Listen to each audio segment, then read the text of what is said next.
We're across from the governor's office in Manhattan, and we're here to support Governor Cuomo. We're here to say we're on your side. We're here because we know that you're against Indian Point. This is not a political issue. This is a public health issue.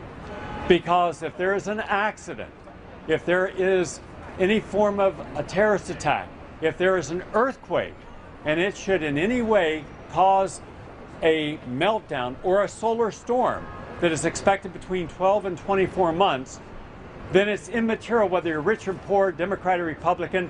If the power goes out at Indian Point, nuclear radiation is going to come into this area, and New York City and 20 million people living in this area's lives would be put at risk. And no one doubts that. Simply look at Fukushima. No one believed that Fukushima could happen, and then it happened. No one believed that there could be a 5.8 earthquake in the Upper East part of the United States, and then it happened in the same week as not even a Category 1 hurricane, only a tropical storm. And look at the damage done in Vermont, New Jersey, Lower Manhattan, and on Long Island. We're here because we are joining together both anti-hydrofracking and anti-nuclear to have one voice. So I'm asking you, Governor Cuomo, I'm asking you and all your legislatures in Albany, and by extension in Connecticut and New Jersey, please consider the health and safety of all the citizens of these great states first. If you do that, we're on your side. We're there to support you. Now, we know by yourself you cannot change what's going on at Indian Point, but we also know that by being against Indian Point and listening to the science of why Indian Point is non-sustainable, then you can force the Nuclear Regulatory Agency, which we all know is utterly corrupt. It's in the pocket of the nuclear industry. We can tell them, shut down Indian Point while there's still time. From an energy perspective, we absolutely don't need Indian Point. The energy from there is expensive and dangerous. It's totally unnecessary. If we can look, what we really need to do is look towards real alternatives such as wind and solar power and energy conservation. If Germany can, the fourth largest economy in the world, can do without nuclear power, then so can the United States. And what we don't want is Governor Cuomo to shut down Indian Point and replace it with hydrofracked energy, because that is going to mean the poisoning of our entire watershed. There's only one direction that nuclear fuel and fossil fuel, the prices of that are going to go up and up and up from now on into the future. Wind, solar, geothermal, tidal, etc. There's only one direction those prices are going to go, and that's down. And we don't end up with tens of thousands of years of radioactive waste that we don't know anything. There's no plan anywhere in the world for what we're going to do with that waste.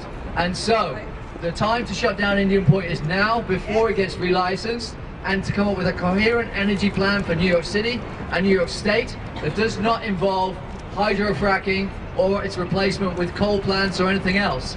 We've been complacent. We've been lulled into a sense of complacency that nuclear power is safe, that it's the solution to climate change. Fukushima woke us up.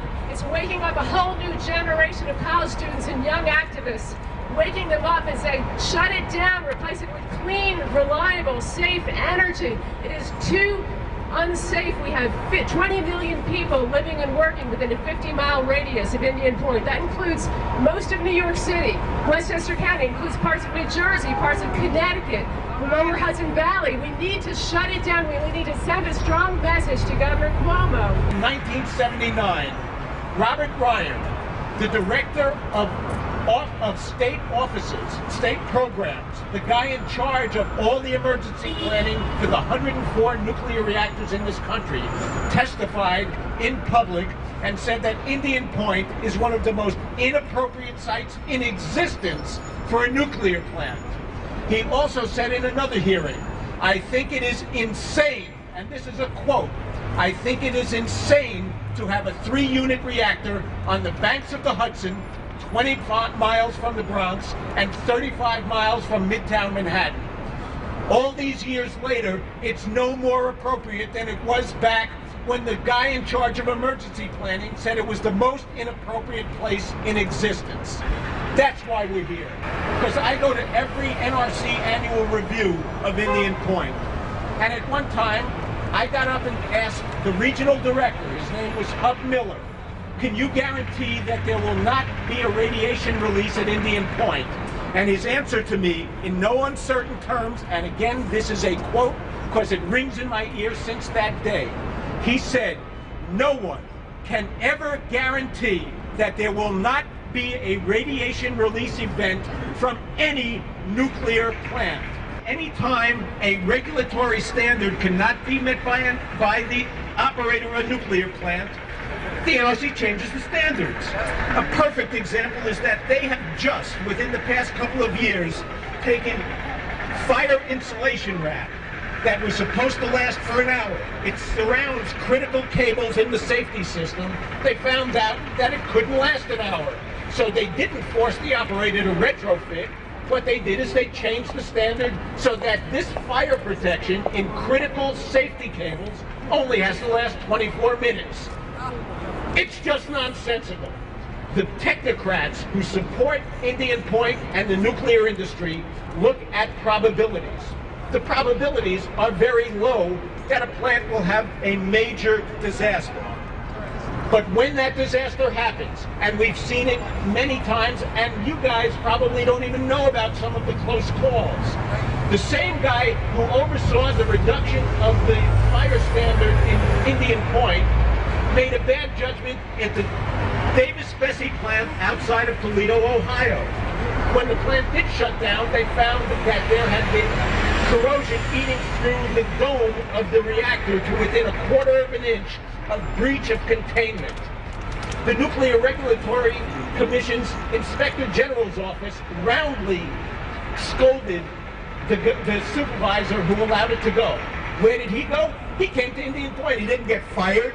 He wasn't thrown out of his job, even though the Inspector General's office said that the NRC was putting more weight on operator profits than public health and safety. We cannot rely on the regulators. They're nothing more than enablers of the industry. It has to come from us. There's more spent fuel at Indian Point than there is in all of the reactors at Fukushima. And it is so deadly. It has no place to go. Our local governments, our city governments need a plan. They need a plan for clean and green energy. And it's happening right here with building codes in New York City. It's happening where you get buildings that are producing a lot of their own electricity, up to 1/3 of their own electricity, using natural light. All the things that people need. And all the things that the company that owns Indian Point Energy does not want you to hear about. New York City would be gridlocked within 15 minutes if there was a serious incident or accident at Indian Point. No one would go anywhere. So realistically, there is no evacuation from Indian Point, which is built on a double fault zone. Earthquake fault lines coming up from Stamford, Connecticut to Peekskill, right by Indian Point, and then the Ramapo fault coming across the Hudson River, both pointing at Indian Point. And this is not my information. This information comes from Columbia University, Lamont Dougherty, seismologist. And when the New York State Attorney General's office raised that in the relicensing case, the Nuclear Regulatory Commission said this is not relevant. So absolutely, it is essential that we close down Indian Point. Clearwater's goal, our mission, is to protect the ecology of the Hudson River and the well-being of all the people that live within its watershed. And Indian Point threatens both. It is actively leaking radioactive material into the river. All of these buildings, their roofs, their south sides, their east and west sides, could be covered with solar panels. So when these reactors are closed in 2013 and 2015, we will be the Germany of New York State and lead the way nationally. And I created a website, which is the official website for the Close Indian Point movement. It's called shutdownindianpointnow.org. And if you go to the Learn page, you can learn everything about Indian Point. We need to debunk the myth that nuclear power is clean and green. It is none of those things. Surely we can discover a better way to boil water so that we can turn turbines. Indian Point makes us all neighbors. My county legislators, we have the smallest county in New York State, have voted to close Indian Point. We need New York City to do the same thing. Your mayor thinks that we need the electricity, and he's wrong, and you need to educate him as such. New York City will have a cable running from New Jersey, which will carry 570 megawatts, another line from Canada, which is going to carry 1,000 megawatts. The lights will stay on, and the subways will continue to run without Indian Point. We need to shut it down. Thank you.